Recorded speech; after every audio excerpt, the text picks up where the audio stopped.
Je crois qu'il y a trois domaines qui s'imposent lorsqu'on réfléchit à la compétitivité de l'industrie française et de l'industrie européenne, comme l'a montré le rapport Draghi. Le premier enjeu, c'est celui des technologies.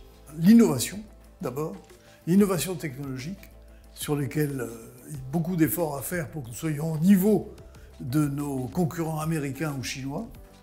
La pénétration de ces technologies dans le tissu industriel pour créer les gains de productivité dont on a absolument besoin. Le deuxième élément, c'est celui des compétences. Nous avons besoin de compétences. Et nous avons besoin de compétences dans les technologies les plus avancées. C'est un déficit français, c'est un déficit européen. Nous devons être capables de créer ces compétences. Cela veut dire d'abord la stimulation des mathématiques, et on sait qu'il y a un problème en France de mathématiques. Or, sans mathématiques, il n'y a pas de chercheurs, il n'y a pas d'ingénieurs.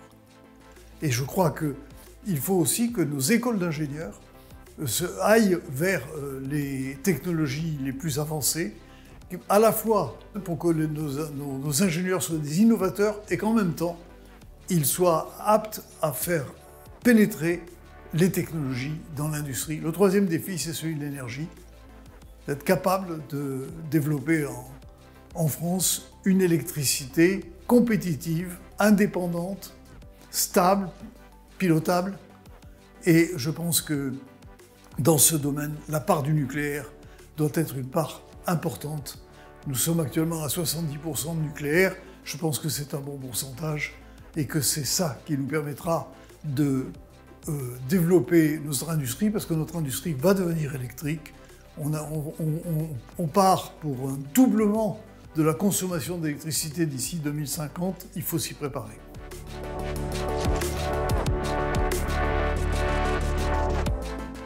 D'abord parce que j'aime bien les arts et métiers.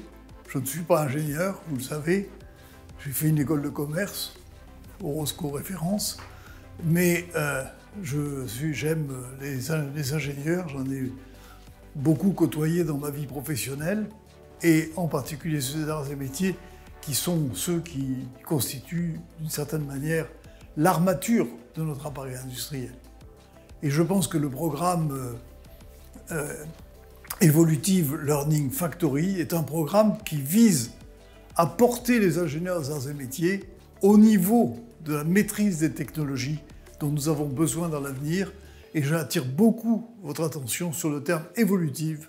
Il va falloir s'adapter à tout moment à l'évolution des technologies qui est extrêmement rapide et qui va, dans l'avenir, s'accélérer. Or, nous avons besoin de ça pour une industrie compétitive.